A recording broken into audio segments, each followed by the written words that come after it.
excited for this next panel, and I'm excited because we've talked about this morning that philanthropy is at a very unique turning point. A unique turning point given the global scale of critical issues from poverty, health, and the like that need to be addressed. But given the fact that so many people are looking to innovate on traditional models that are failing, and the next generation of philanthropists and thinkers to my left are extraordinary resources for each of us and all of us in this room to better understand what's top of mind for the next generation of philanthropists moving forward. How do we better collaborate across generations, but given their insights and perspectives, how does this shed light on the work that we should be focusing on and evolving moving forward? I would like to then introduce our panelists to my left. To my left is Laura Arriaga Andreessen. Laura is the author of the best-selling title Giving 2.0, which I recommend that all of you purchase as well.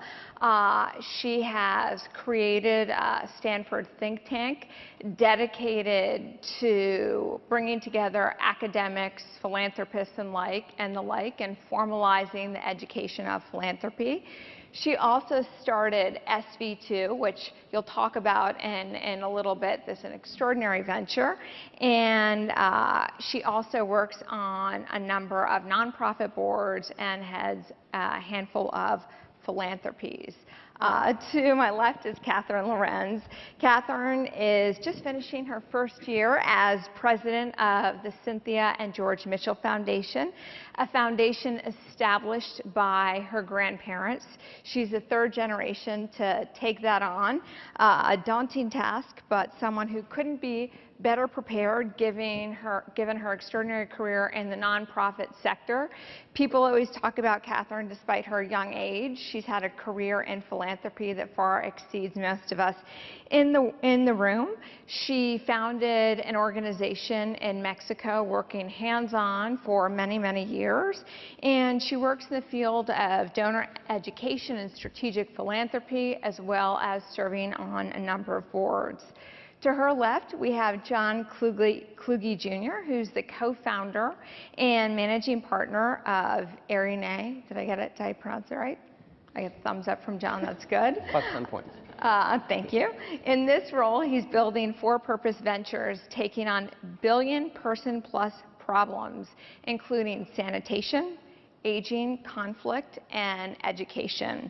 And to his left, we have the very esteemed Bill Drayton, who's considered the father of social entrepreneurship, a term that he started using over 30 years ago today. So an incredible mind for all of you to tap into. Bill is the chair and CEO of Ashoka, which is Innovators for the Public. And since 1981, Ashoka has launched and provided support to nearly 3,000 entrepreneurs. Entrepreneurs who have, given your research, shaped and impacted countries, sizable impact issues in a meaningful way. Prior to founding Ashoka, Bill was holding multiple positions, including at McKinsey & Company and the U.S. Environment Protection Agency. He also is the chair of a number of other ventures. So I hope what you get out of this panel today is insights from next generation. How can we create better cross-collaboration among each of us in the room? And how do these innovators really believe that they have the opportunity, that you have the opportunity to change the world? Not just an ideal, but something each of you are putting into motion. So Laura, I want to start with you. I mentioned earlier that you wrote this extraordinary book, Giving 2.0, where you called for the reboot of philanthropy. I'd love for you to share personally what inspired you to write this book, and what does this reboot actually look like in the context of these times?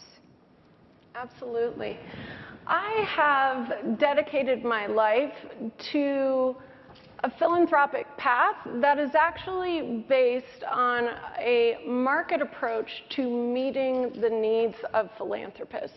And all of that came from my personal experience. I am blessed to be the daughter of two extraordinary philanthropists.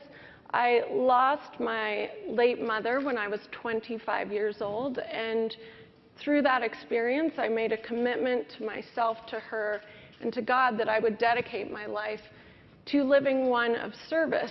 However, at that moment in 1995, when I was just starting business school, there were very few resources, no organizations, very little reading material to empower me as a philanthropist to make my giving matter more.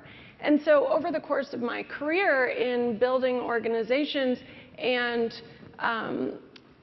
teaching strategic philanthropy at Stanford Graduate School of Business, I found myself constantly surrounded by ordinary Americans living